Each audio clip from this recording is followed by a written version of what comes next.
And welcome to the Muslim Matters podcast. Today, you've got a special panel of myself, my co-host Irtiza, and Siraaj Muhammad, who is the CEO of Muslim Matters, all weighing in on Zohran Mamdani's recent election win as mayor of New York City. So, as the resident Canadian, I have no real political savvy when it comes to American politics. So, I'm going to ask you guys, as our resident Americans, what are your initial thoughts on Mamdani's? Hey, Zainab. No, great to Alaikum be with salam. you guys tonight to talk about this. So, honestly, now that it's settled in, it's today we're talking on Saturday, November 8th. So, it's been a few days. And I'm from Texas, but I think it's just been such an exciting moment. Even if you're not from New York or you're not from Queens, where Zohran is from, I think overwhelming feeling you see on social media and in person from Muslims, young and old, Desi, Arab, African American. People are excited. That's what I've seen in my circles. Yeah, for me, it was interesting. Actually, after this win, I had a friend message me and say, "What's this Zohran Mamdani guy that everyone is talking about? Why is everyone talking about him? Just send me like one line about him." And I couldn't really narrow it down because there were so many video clips, so many viral video clips of him. There was a lot to say about his down to earth nature. There was also a lot to say about some of the viral moments in the debates where he took down Andrew Cuomo. So I didn't know where to start, but there's been a very good, strong, positive reaction, and I think, I think finally after showing him clips, showing him like giving campaign speeches and doing political ads in Arabic and Urdu and just doing it in a way that was very tongue in cheek and relatable, and I guess you could even say it was youthful as he is in his mid 30s himself. I sent him some of those. And then I said to him, you know what? I think the best way to sum up this guy is that he's pure cinema in everything that he does, along with being down to earth, and everyone has really related to him. And I think for our community has seen it as a big win simply because all the other opponents, the usual opponents from the neoconservatives to even the Democrats, they just came out very hard against him to try to stop his candidacy. First when he was the Democratic nominee, or when he was trying to become the Democratic nominee, and then after that, when he was actually the Democratic nominee, they were still trying to support Cuomo. And no matter what, he just came out on top. And I think a lot of us felt that irrespective of his individual background and whatever sectarianism we have in the back of our head about where he lands and where the rest of us land, to the non-Muslim community, he's a Muslim and he represents all of Islam at this point. So they're all opposing it, and we're all coming back and saying we're going to support him. And seeing him win as he did, and seeing him have the kind of support he has, not just from the Muslim community, but from the non-Muslim community, has just been, I think, has been pretty spectacular for everyone. I agree. And one thing I want to even add to Siraj's point, and I think later we may get into the whole what are some possible differences that internally we may have with Zorhan, whether it's sectarian or otherwise. And I think this is something, if we can say confessionally or honestly, we Muslims, especially those who are identify more with their Muslim identity or they're practicing or whatever, and this is not a judgmental comment, it's just as a fact, or who care about the ummah, I think we're so disappointed at a nation or two of Muslim leaders we've had for the most part, whether that's in America or Canada or back in the quote unquote Muslim world, other than maybe a couple of leaders every now and then that come and excite people. It's mostly been pretty disappointing. So I totally agree with Siraj. And I think Zohran brings some sort of like this refreshing, I know it's pretty cliche to say hope or whatever, but I think he brings a very different feeling. And I think that's a huge part of it as well. Yeah, I would agree with that. I think that one of the most unique things about his candidacy as a Muslim candidate in particular is that he didn't shy away from saying the things that we expected him to say. Specifically, I think when he was confronted about Israel and his not wanting to go to Israel, and him saying that, no, I'm not going to go to Israel. I'm going to govern over here, and I'm going to talk to Jewish New Yorkers over here and meet them in their synagogues and what have you locally and support them over here. And then when he was confronted again, don't you support Israel as a Jewish state? And he said, no, as a state with equal rights for all. I think it was very interesting to see that he didn't back down and he didn't try to run cover in some way. And he didn't have consultants in the background telling him, say this, say that, and just find a way to equivocate your way through this. I think our past has been one where we've seen politicians do exactly that, and we've been very frustrated with it. I think what's been refreshing about Mamdani is that he has not backed away no matter the pressure. And he's even under further questioning, just done a good job of explaining his position and why he is where he is. And none of the reporters I've seen so far in all his interviews have been able to come back with a stronger response to him. So I've been impressed by it, and I think a lot of other people have as well. Do you guys think that there is a generational difference how the Muslim community specifically is reacting to Mamdani's win? Obviously, we are always going to have the super conservative folks who think that the entire democracy thing is a lie and a scam, which it low-key is, but who think that no engagement should be celebrated. But for the majority of others who, whether they're cautious about political engagement or the younger ones sometimes who are a lot more wholehearted about it, what are some of the differing perspectives that you've seen? So I think it's a great question. And I'll start by saying I actually flew out this week. I spent some time in New York and I was there on Tuesday. A good friend of mine, old Houston guy, he actually lives in Queens now, works in the city. And he actually was one of the volunteers for the Mamdani campaign. As you guys know, I think it's been reported they had more than 80,000 or 90,000 volunteers. So he was canvassing, he walked the streets, he did all of that. And so on the night of the election results, we all went to the Islamic Center of NYU. That's the Matif Center. And you had to have tickets. These were like properly organized events, and it was really nice. It was packed. There were non-Muslims there as well, and there were people that had come from different parts of the city. I myself was sitting next to a brother that had come from the 96 Masjid on Harlem. I was sitting by a couple of Uzbeks and a Bangladeshi brother, students, and you could feel that whole diversity of New York, the diversity of the Ummah as well. And I will tell you that I think all Muslims I see of different age groups are generally excited, but it just feels so different for the under 40, the under 30, to the point that I know for some older Muslims this might be harder to realize. And maybe this is the whole effect of a college campus. They did a viewing party. There was a watch party for the results when Mamdani got up to give his victory speech, and I recorded some of this in my iPhone. There were people crying when he mentioned Yemeni bodegas in Senegal. He mentioned Mexicans. He mentioned so many nationalities. He spoke some Arabic when he was addressing his wife. There were people weeping. There were people that were really moved. And again, I think there are elder Muslims who might even laugh at that and say it's over the top or it's a little too much. But that was the feeling. And this place was packed. There were hundreds of Muslim students there and professionals.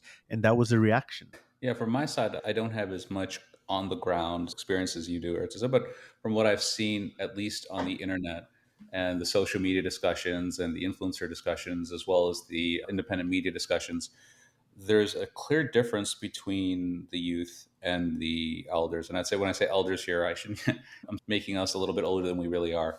What I'm really referring to are people who are like post 9/11. I think our post 9/11 generation has been very cautious and maybe we've been burned a few times. So we continue to hold this view that we're just waiting for the other shoe to drop and for things to all of a sudden revert back to what it was. And I think a lot of the younger generation are probably more where we were when Obama came in 2008. They have a lot of hope. They've seen the messaging. It's very positive. I think the difference maybe with Mamdani, at least he has more of a record as an organizer. I think he did something, and I don't know the details, but he did something with taxi drivers earlier on. So he has a good record and his messaging has been very positive. And he, unlike I would say Obama in 2000, what was it 2007 when he was running against McCain, I think Obama, under pressure, threw his Reverend Wright under the bus for some of the remarks he made that were recorded and then posted all over the place by Fox News. Whereas Mamdani, for whatever gotchas they've had for him, they have not really been able to get him to back off. I think the hardest thing they got him to back off or say something was, I wouldn't support globalize the Intifada, but I wouldn't censor it either. I think that was about the best they got out of him.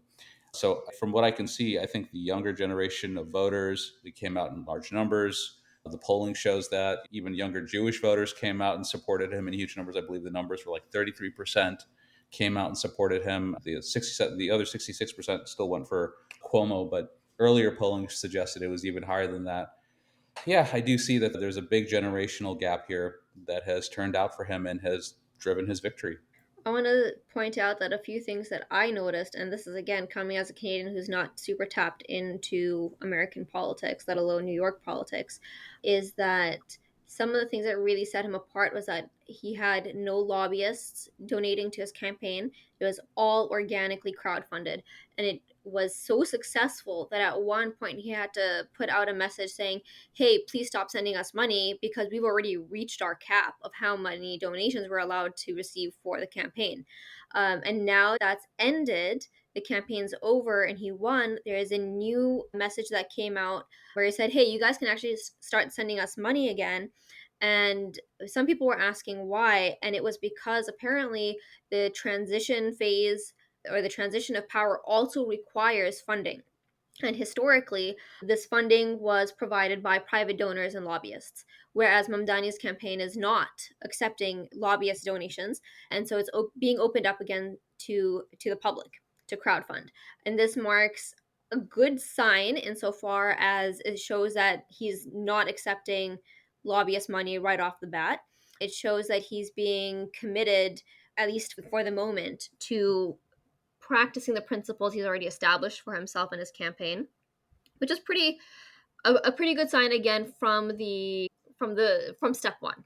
I will say yes, definitely us post 9/11 or us 9/11 generation still has a lot of skepticism, and I think that's a healthy skepticism for us to have in a lot of ways.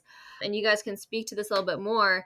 When everybody was calling Obama's election as president acting as if it was the second coming of the Mahdi, that was a lot going on, but we had so many Muslims drinking the Democrat Kool-Aid, not just when he was first elected, but throughout his presidency. Even though it was under him that drone strikes were at an all-time high, he was responsible for the assassination of Sheikh Anwar al-Awlaqi's children, tons and tons of terrible things, right? The surveillance against Muslims was also significantly higher, all these things, and yet a lot of Muslims who had bought his propaganda just refused to accept that there was anything wrong with him until much later when it became, I don't want to say trendy, more acceptable to recognize Obama's significant failures and what people were calling his betrayal of the Muslim community when he had courted us so strongly.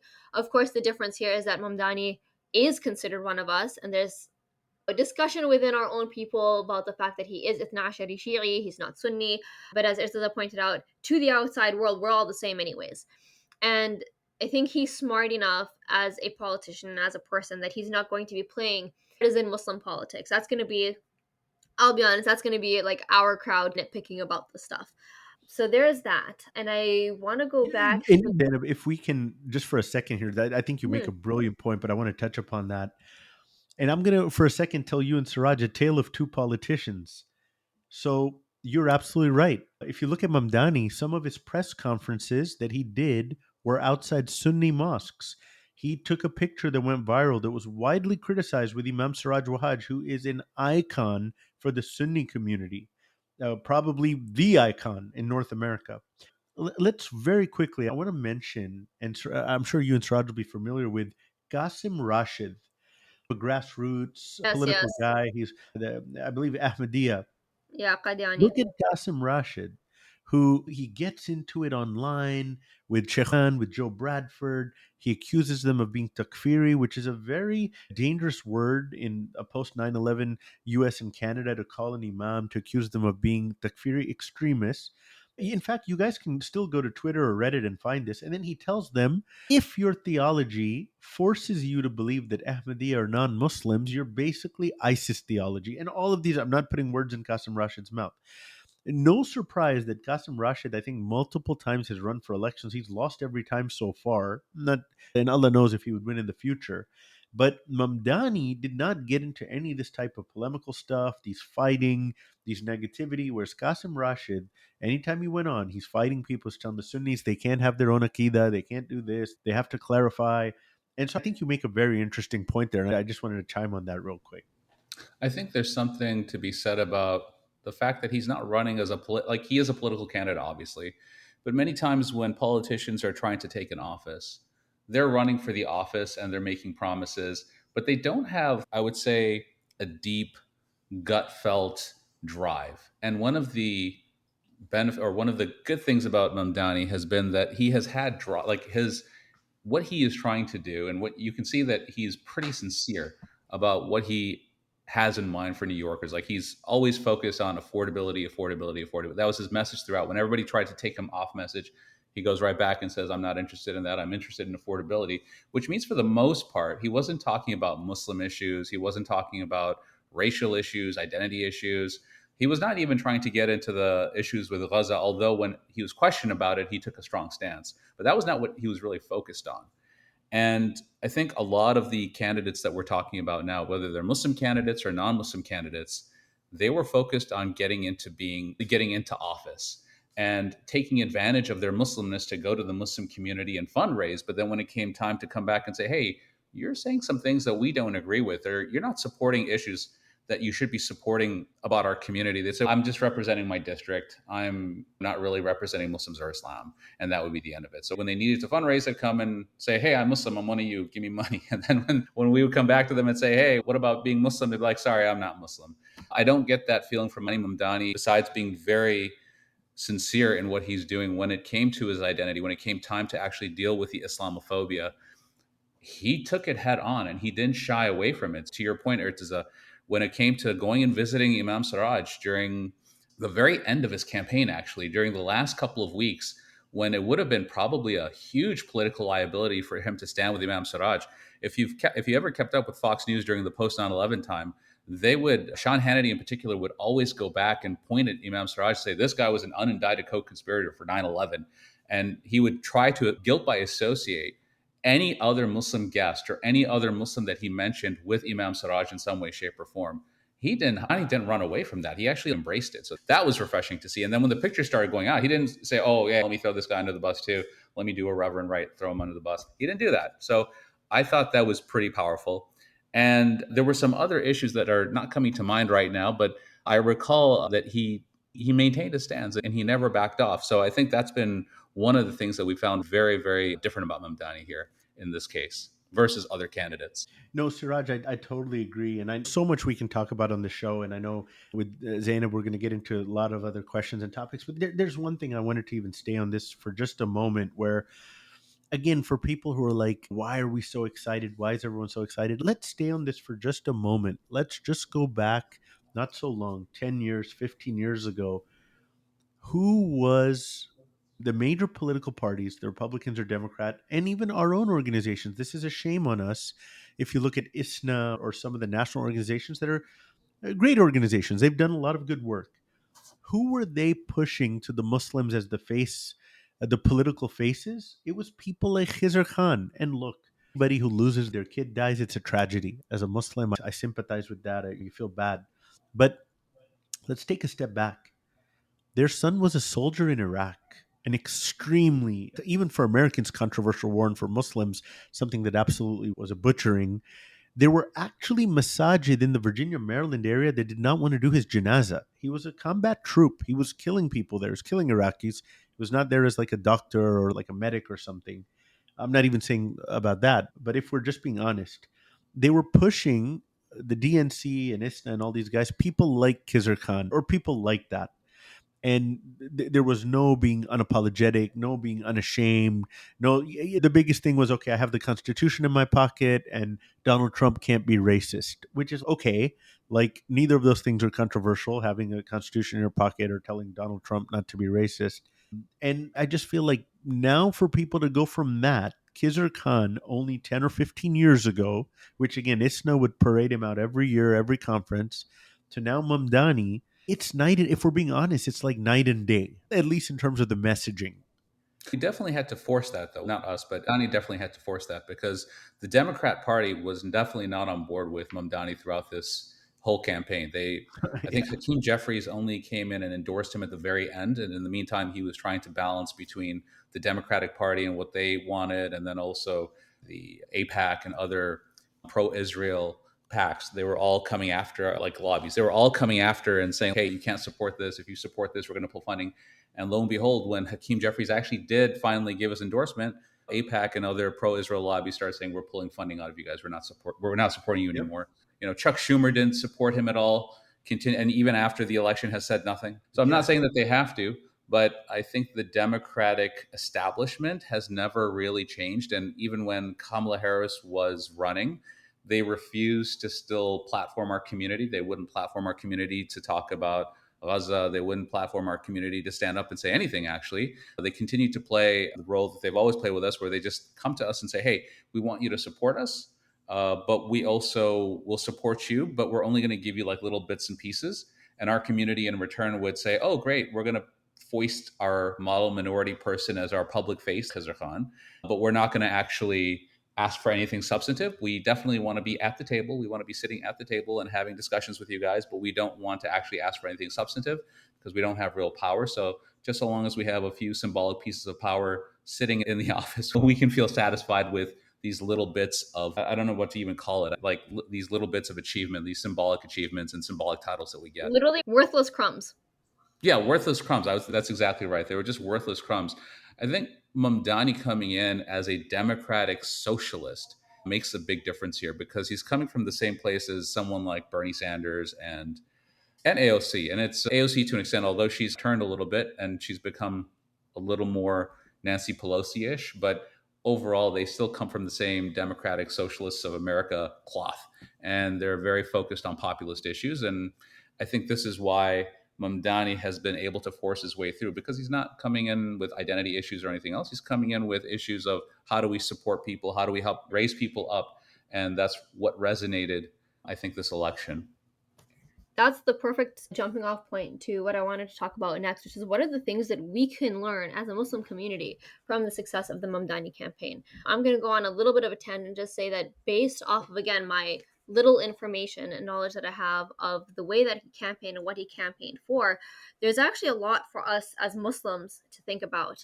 His success, as you said, very populist and very grassroots work oriented, in that he has been advocating for the working class for quite a while. He worked with the taxi drivers. His entire platform was focusing on the affordability crisis.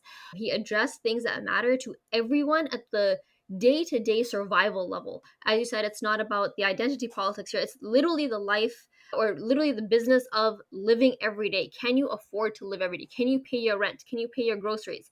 The advocating for free public transit is a huge thing as well, because that connects to issues of both adults and youth being able to travel, to access education, to access work, to be able to go to different areas that previously they wouldn't have had access to.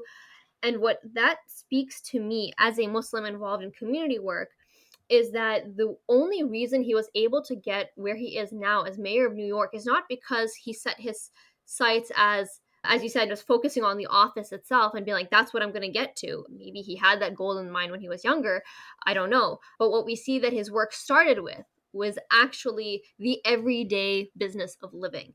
And as somebody who is very much an advocate of the grassroots approach, I think this really highlights what so many Muslims have missed, whether we're talking about just generally our community and our influence as a whole, or when we're talking about Muslims in politics, which is that definitely there seems to be a lot of elitism among certain segments of the Muslim community. I want to say like the Desis and the Arabs, who are part of essentially the 1%, the upper middle class, and who get represented in like political discussions and so on and so forth. And yet they ignore the vast majority of the Muslim population. I can say in my community, we're definitely not, the Muslims are not making up the upper middle class. In other communities, in Vancouver, in places, in other cities and provinces in Canada, and I know it's not just Canada, I know it's America as well, where you have most Muslims are working class themselves. And yet there is this elitism of Muslims that we're disconnected from these issues. We're not thinking about our role as Muslims in dealing with food insecurity. We're not actively working with other community organizations for food banks. We're not talking about the housing crisis and the fact that a lot of our 1% Muslims are terrible like slumlords, and they're contributing directly to the housing crisis. And what are the ethics of that? We're not talking about, again, like just housing and riba and the entire riba system that Muslims are participating in and are contributing to these economic crises. We're not talking about how even getting involved in our kids' schools. being part of the parent advisory committee. We only start caring when it's something that impacts us directly, like Islamophobia, or something that impacts us emotionally and morally. So usually the LGBTQ issues, right? But by the time those things come up and we suddenly take notice of them, it's already too late. Why does the rest of the community care? Why does your neighborhood care? Why does your school board care about you showing up and complaining about sex education or LGBTQ or whatever when you weren't there talking about how teachers are not being funded enough, when you're not talking about how teachers are paying out of their own pocket for school supplies, when you're not talking about kids who are showing up to school hungry and the province or the state or whoever has slashed funding for providing free meals to kids from these low income backgrounds. We're not a part of the conversation of the everyday business of living. And we think we're too good for that, or we think it's not important enough. It doesn't relate to our community's concerns. And then we get upset when nobody cares that we have issues that we want to talk about. For myself, I think what we learned from Mamdani and his campaign overall is none of these things are too none of these things are not enough, not important enough for us to care about. We should absolutely be caring about these things. We should be starting off caring about these things. And it's not like these things are disconnected from our deen. We have an entire ethical framework that literally talks about how important it is for our neighbors to have rights over us. And when we're talking about our neighbors, not just like the people who live next to you, but your neighborhood as a whole. How many hungry families are there in your neighborhood? How many kids are there who are going to school without school supplies? Even if it's something as boring as, I don't know, like bike lanes. That's a huge Victoria thing, very niche, but getting involved in these conversations that do impact us. We pretend like it doesn't. For some people, they have the privilege to be disconnected from these concerns. But again, when we are disconnected from our communities at that level, why are we surprised when the rest of the community and the society has a disconnect from us and doesn't care about when we want to bring up our pet peeves and our issues? So we really need to get over this elitism in the Muslim community, and we really need to realize that if we want to have more influence, and that's not going to be coming from lobbyists, as we saw is possible with Mamdani. That's another thing for us to learn about as well. But the potential for that success exists only if we put in enough investment in the business of daily living, not just for Muslims, but for the entire community and entire society. No, Zainab, I agree totally. And one thing, when you're talking about empathy and stuff, there were some narratives out there, whether from the right wing or skeptics, that Mamdani's really an elitist. He grew up a private school rich kid. Father was Ivy League professor. Mother a very successful filmmaker, artist. But the reality is what you said. Regardless of how he grew up, all the politicians who grew up, or a lot of them, are generally rich or from privileged backgrounds. And so let's say Mamdani was, but what did he choose to talk about? Affordability, rent, halal cart cost, or food cost, grocery cost. He, in fact, one of his major signature items on when he was an assemblyman was helping the taxi drivers. So again, regardless of what he has or what his parents have, it's what you said. It was relevant stuff, grassroots stuff. We know you're hurting. We know it's a pocketbook issue. Let's talk about rent. Let's talk about food. Let's talk about the ride. So I think you're spot on in what you just said, your analysis. Siraj, any thoughts around the success of Mamdani's campaign and what we can learn from it? Yeah, there were a lot of interesting insights. I think you've already touched on it in one way. We've talked already about the focus. There was just a lot of focus on affordability issues and grassroots issues. And he made the hallmark of his campaign around things like freezing rent, free busing, and there were a few, and then the grocery stores as well, the pilot grocery stores that he wants to open up. And he did a very good job, in my view, of not only being able to talk about what he wants to do, but he also spoke about how he was going to pay for it.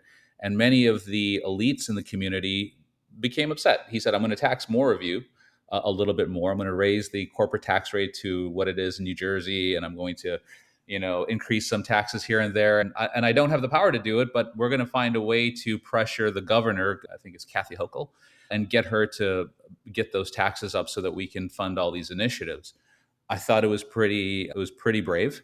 And you can see from his movement and from the excitement behind his movement, where before people were like, "How are you going to pull this off? You're just the mayor and we don't even know if we support you," to now he's like the face of the Democratic Party because of all the excitement he's generated. And that leads to the next point, which I think is that he came with a lot of positive energy. There's so many candidates who come with a mix of positive and negative. They're looking for one-liners and what have you.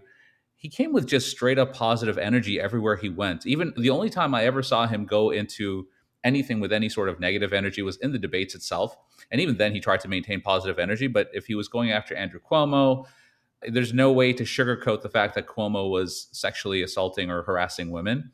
And he did a great job of highlighting that and bringing us back to that, bringing the debates to that or bringing that focus to the debates and letting people know, look, this is a guy who's already screwed up as a governor, and now he wants to come in here and take over with some sort of entitlement with billionaire donors, with Donald Trump supporting him. He did a very good job of pointing that out, but that was about the only negativity I saw in his whole campaign. Everywhere else, it was just like positive ads, positive interactions with New Yorkers, positive podcast interviews. He even went and somebody told him, go bench 135 pounds, and he couldn't do it. And then when somebody else asked him, why'd you do that? You looks really bad. What were you thinking? He's like, yeah, I screwed up. And he owned it. He says, I screwed up, and that was really bad. But he was always very positive in the way he messaged and the way he approached everyone. And saying that brings another point. He was very approachable. He seems very approachable. Even now, when I see all his videos, he seems like a very down to earth person.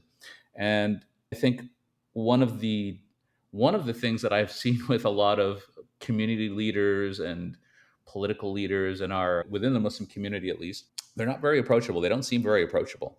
Mamdani did a very good job of making himself approachable, and I think that was part of his success as well.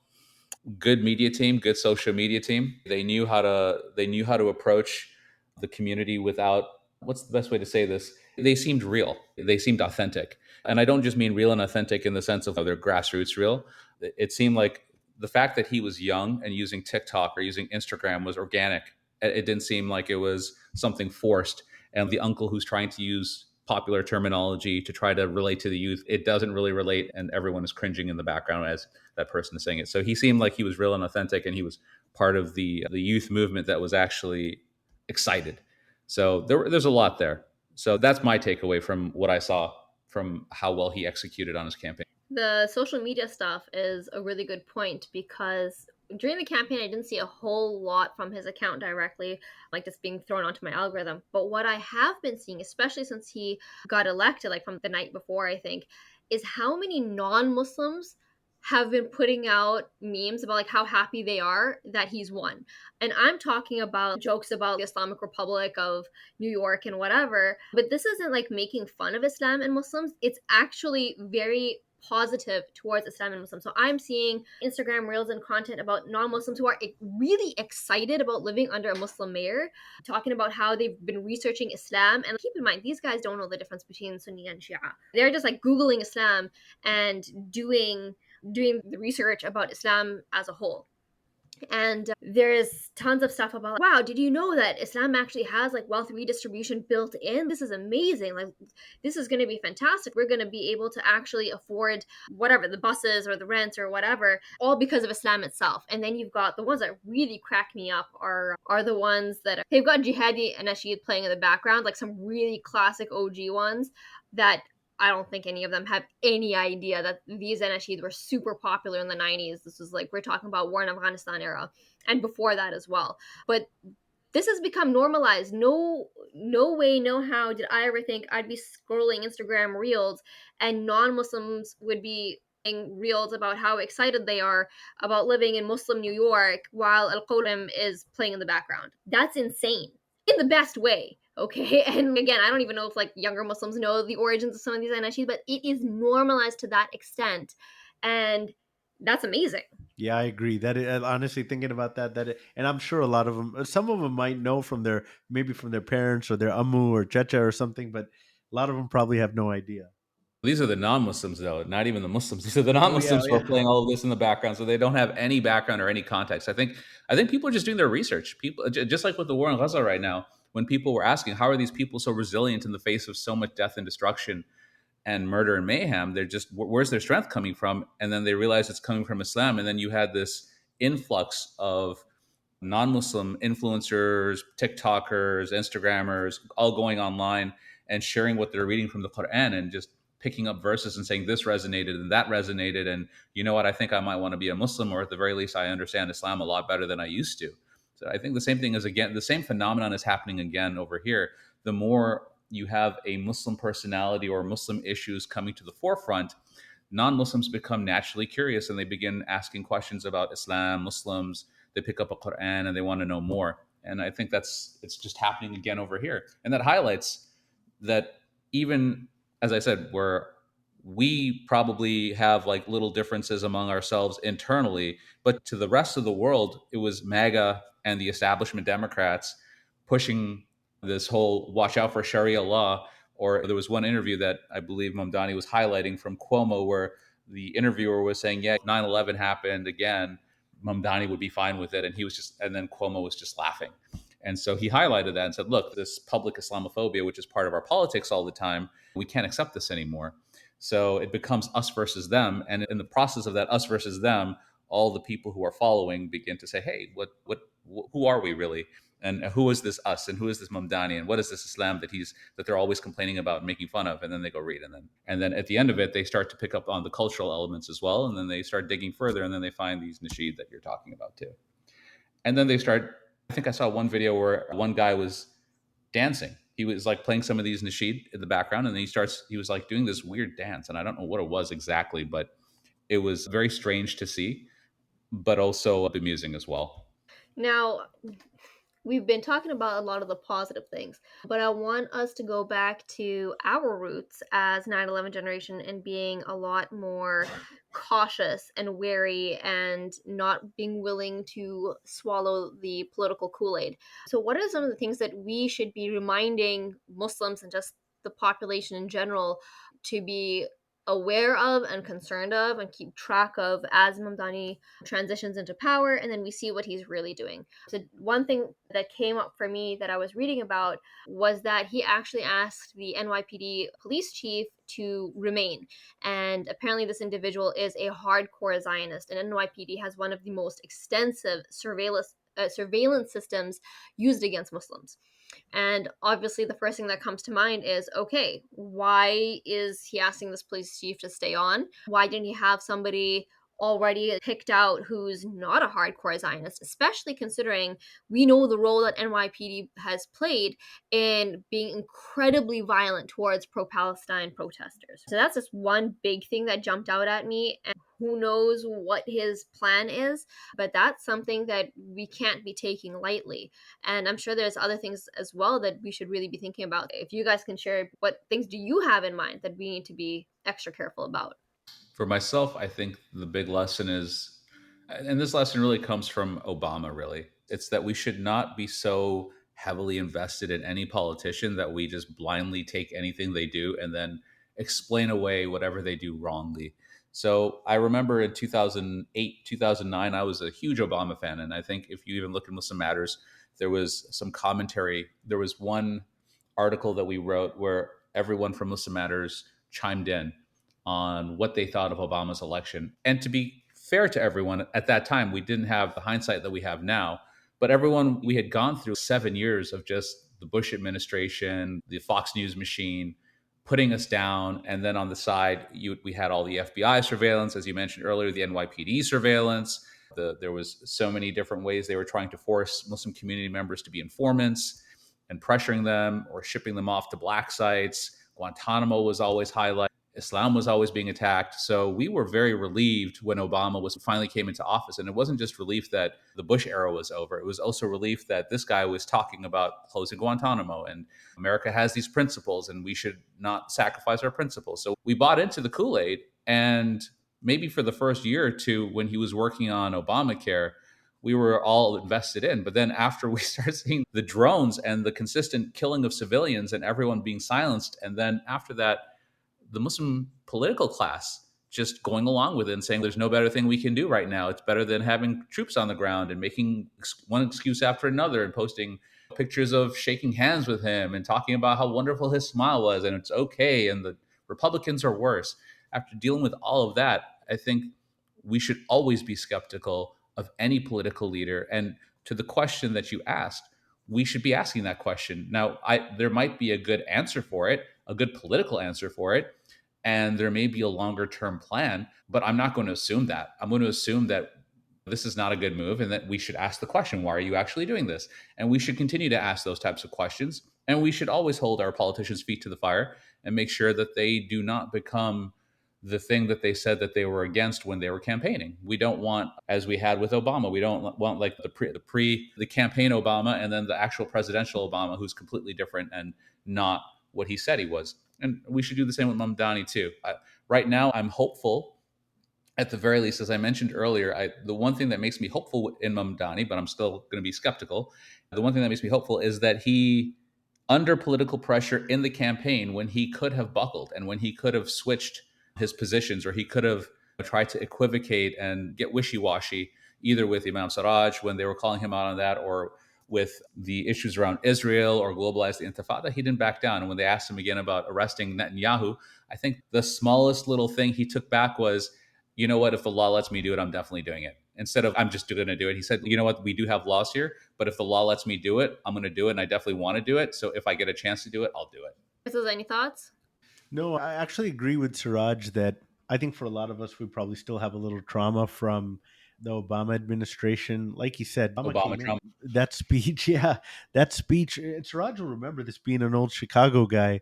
That speech the night he gave in Chicago, man, if you were excited about Obama that night, you probably felt like you could jump through a wall. When he gave that victory speech, again, it was amazing. But by the end of it, I was here chuckling while you were talking about some of the leaders who were like, he's still better than the alternative. I don't know if you guys remember back when those White House iftars were happening near the end of his administration, some people wouldn't even post their pictures, or they would attend them like in shame, but they wouldn't even, because people didn't want to be on the list. Because you might remember some of the activist brothers and sisters started posting like, hey, these guys are still going. These guys are still going. So I think near the end of it, a lot of leaders would decline, and then a lot of people would just not post a Facebook picture or Instagram or whatever it was back then. But I remember it had become quite like people really wanted to almost disassociate from him near the end. It was interesting though, because when people were saying they wanted to disassociate, they would then get the invitation and then say, actually, I'm going to go after all. And then they would show up with a letter at the White House iftar and say, I went to the White House iftar so that I could give this very Chuck Schumer, give a very strongly worded letter to the president, and meanwhile then take some selfies with him too at the same time. Yeah. So it was a very interesting, I would say, hypocrisy on their part to call out people who are going, and then they themselves would go Oh and yeah. attend the White House iftars. And it was huge humiliation, just humiliation after humiliation for people who Yeah. attended those, especially when they had, what was it, Ron Dermer, the Israeli ambassador, show up in the middle of, I think it was Operation Cast Lead in 2014, or I'm forgetting the years exactly, but he essentially had this guy show up in the middle of that war at the White House iftar and tell everyone, we support Israel, by the way. I'm like, why? And Yeah. then why do you keep supporting this guy? And Yeah. the same excuse was also used by our community again to try to support Kamala Harris in the middle of this war in Gaza. It's just really ridiculous. I have a lot of thoughts, but I'm digressing here, so I'll pass it back to you.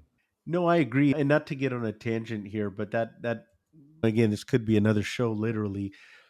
I have a lot of respect for our brothers and sisters who work in the political space. And I'm talking about people who think about the Muslim community. I'm not necessarily talking about politicians, but I'm talking about those people who engage or they get involved in strategy. They think about, they're still ummah conscious where they're like, okay, this is not a perfect system, whatever. Like Zainab was saying, whether it's the school levels, the PTAs, or the county or whatever, they get involved. They're good sisters, good brothers.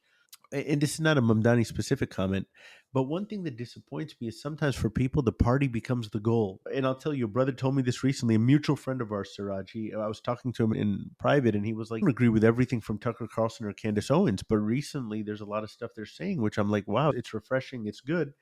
And he said, I have friends who are good Muslim brothers, and they're so embedded in the Democratic Party, it's become literally a fundamental part of their identity that they get extremely, not just condescending, but almost hostile. Like they'll call you a moron. They'll be like, how dare you share that? Or and it's, wait a minute.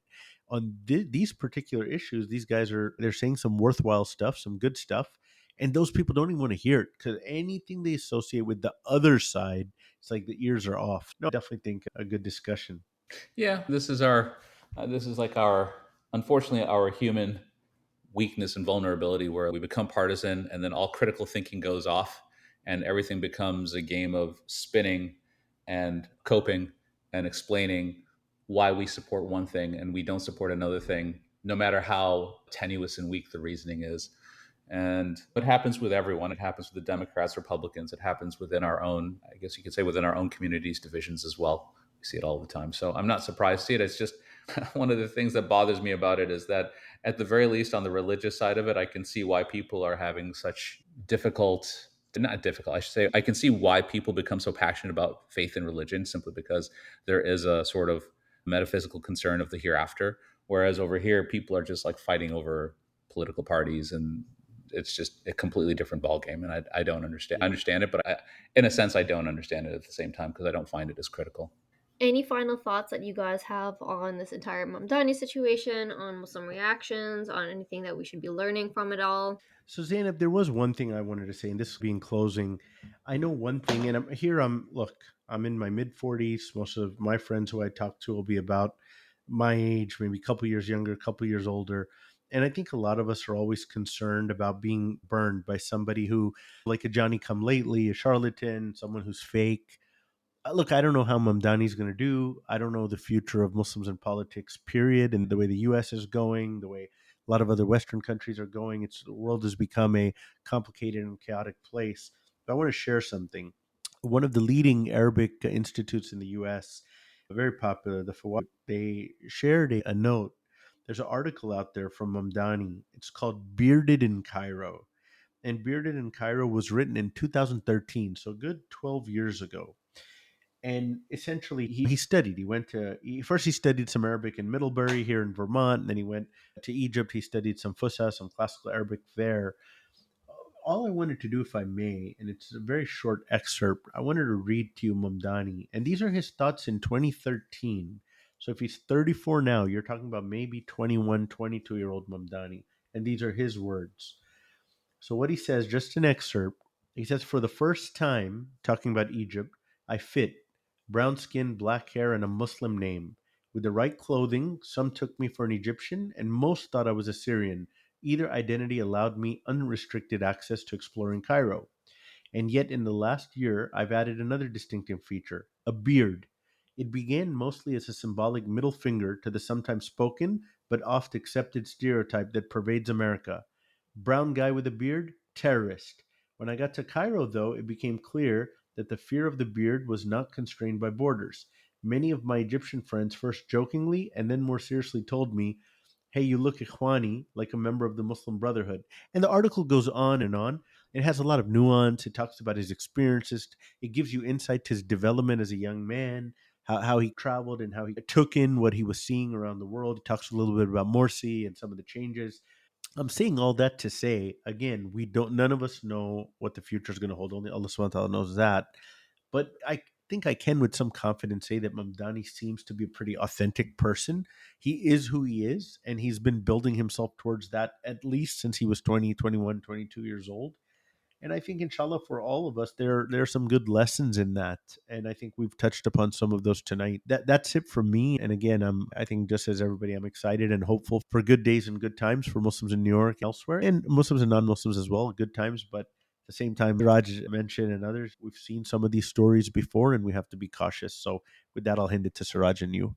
Yeah, for me, my closing thought here is that what's interesting about Mamdani and his win is that he's not only just won the mayoral race, but he's being positioned by two groups as the leader and the face of the Democratic Party. The first is, of course, the Republican slash neocon slash establishment group, as well as some of you could say, the corporatist billionaire class. And I think they'll probably go more towards the Republicans now at this point. They're positioning him as the leader of the party, and they're going to use him for scaremongering when it comes down to anything on the national level, especially when it comes time for the general election again, the presidential election. You saw them do that with AOC when she first came on the scene. Everyone became very focused on her. And I think you're going to continue to see that, which means for us, we're going to find ourselves embroiled in more conflicts with other online personalities as well as offline as well. It's going to be interesting to see how that plays out for us on that at that level. The other group of people, I believe, who will continue to oppose him and give us trouble will be the establishment Democrats. I think we may find that they actually start to fall into line. And they will probably realize that if they want to get the excitement of their party and those votes, as we just saw, like we talked earlier about the social media votes that were coming in, the social media excitement, the memes, the all the reels that are going out. I think that is going to probably change the mood a little bit, even with the establishment Democrats for a little while. They're going to have to negotiate whether they're going to whether they are going to lean towards their corporate sponsors and their lobbyists, or if they're going to look at the grassroots of the party and say maybe this is, at the end of the day, the votes are coming in from this group more than it is that group. So not sure where they're going to fall down on that, but it's going to again be something where our community is going to be involved, I believe, in some way, shape, or form, because Mamdani, for all intents and purposes, is the face of Muslims and Islam right now in our community, and he's become such a huge figure. I just even I was at the gym, I was just like watching. There's Fox News was playing, and they were just showing like clip after clip of Mamdani. So I think this is going to be something that we have to continue to watch. And I think within our community, as we're starting to negotiate this discussion of do we support him, do we not support him, there's going to be different issues where they'll question him. I think it even came up during the campaign, like, hey, you're like they were trying to paint him as a jihadist, but then they at the same time they showed pictures of him with his wife, and his wife she's not very, let's say, Sharia practicing dressed. Let's put it that way.